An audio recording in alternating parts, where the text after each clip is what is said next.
Hey there, self-care warriors. Welcome back to Self-Care Haven. So I know that in the previous videos we've been talking a lot about gaslighting and cognitive dissonance. Today I want to talk more about why that cognitive dissonance is especially powerful due to a manipulation method known as intermittent reinforcement. Now, a lot of you have probably been familiar with intermittent reinforcement for a long time. Intermittent reinforcement was discovered by researcher B.F. Skinner, and basically what he discovered was that rats who pushed a lever to get food pellets did so more intensely and more aggressively when there was an intermittent schedule of positive rewards, right? Rather than a continuous schedule or a continuous schedule followed by a quick extinction in which they got no pellets whatsoever. They actually responded more intensely when there was irregular, unpredictable dosing of the food pellets. So basically, this can be likened to an abusive relationship where an abuser periodically love bombs us, periodically idealizes us after incidents of abuse. They sneak in periodic moments of affection, of kindness, and this creates what Dr. Joe Carver, a clinical psychologist, calls the small kindness perception.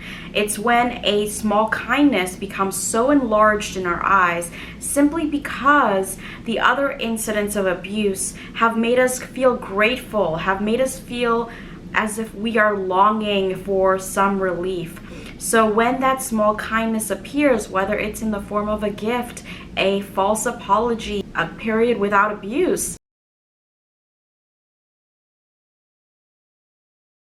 we feel that small kindness magnified, amplified, and we feel it more intensely, and we work even harder for that periodic kindness again and again, even though we don't know when it's going to come, even though it's unpredictable, even though we don't know when the next relief is going to come. We continue to work harder. You may have heard the example of a slot machine, right? So a gambler at a slot machine continues to gamble away their savings despite the massive loss because they're hoping for that small gain, that small relief, that periodic kindness. And that's exactly what we do in an abusive relationship. Similar to Stockholm Syndrome, trauma bonding keeps us captive, it keeps us hostage, but really it keeps us psychologically hostage.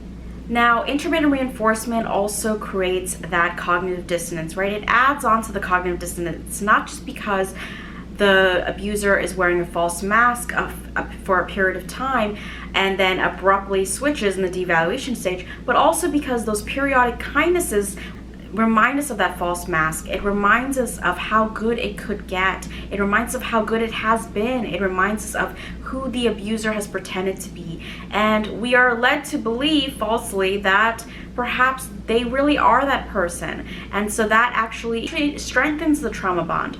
Now, when I say trauma bond, I'm referring to the bond that is created due to intense emotional experiences with the abuser.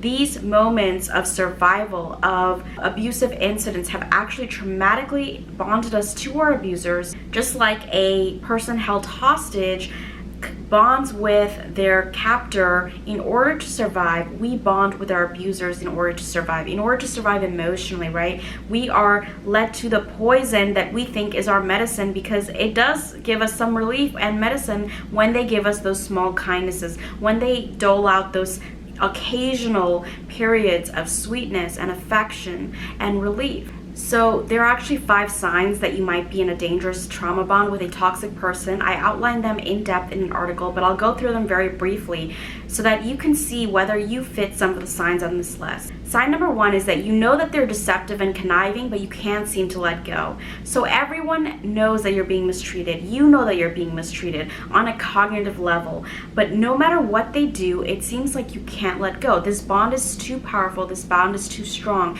It seems like there's a compulsive need to go back to your abuser. You may feel anger and resentment when they're violating you, but as soon as they throw those crumbs of affection, you work even harder to get those crumbs back. You work even harder to get back to that idealization phase.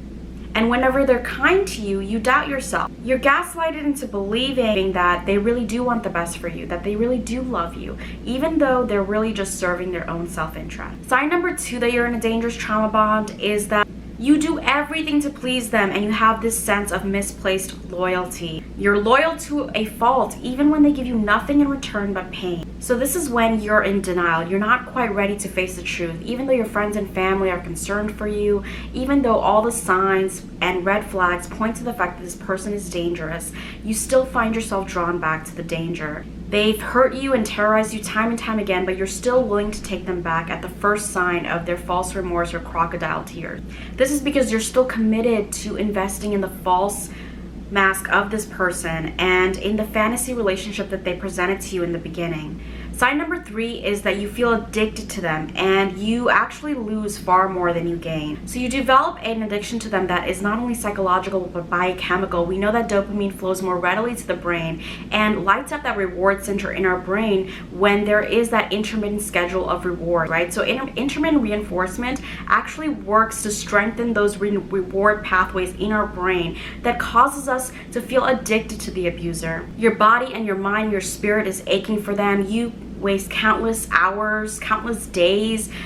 You're investing so much emotional labor. You're putting in so much hard work and effort to please your abuser and walk on eggshells. But in return, you don't get anything but pain time and time again. You develop so much of a hyper focus on what they're doing that you neglect your own basic needs and your own self-care. So you're unable to sleep, eat, do anything without feeling like it is approved by the abuser, without feeling like it will please the abuser, and you cater your actions throughout the day around that abuser. Sign number 4 is that you're driven to the brink of self-destruction. So even though previously you may not have had any issues with self-harm, this person has caused you to go over the edge. You're experiencing suicidal ideation, you are having moments of self-harm where you actually harm yourself, you might fall into addiction, you might fall into substance abuse. You feel so trapped, you develop this sense of learned helplessness. Self-sabotage for you becomes an automatic reflex. Even if you do have actual choices and you do have agency, your perceived agency is very small at this point, and you feel like there's no hope. And you're unwilling to do anything that would break the cord, that would break the bond, because you're so tethered to this person as a life support. Even though they are poison, you consider them your medicine. Sign number 5 is that you forget your worth and value, and you're willing to lower your standards for this toxic person to an unbelievably low level, time and time again. Where once you felt confident and self-assured, now you feel worthless, you feel ashamed of yourself, and it's due to the trauma bond, it's due to the effects of trauma. You're made to feel invisible, you're made to compete with others for their attention, and you feel like you are a different person than you once were. If you're in a toxic trauma bond, it's so important to break through that cognitive dissonance. So I'm going to give you some questions to start to break through that fog. Now, the trauma bond can be especially powerful when we've been discarded, because suddenly we had all of these periodic kindnesses, and then suddenly we're so devalued and discarded, and then the narcissist takes off with their new source of supply, and we begin to wonder if we were the problem, right? I have some short questions that you can ask yourself on a daily basis that will help you to ground yourself in the reality of who this person is. So in order to start to break that cycle and start to put some dents into the trauma bond, rather than the fantasy that the trauma bond has presented to us of who this person appears to be.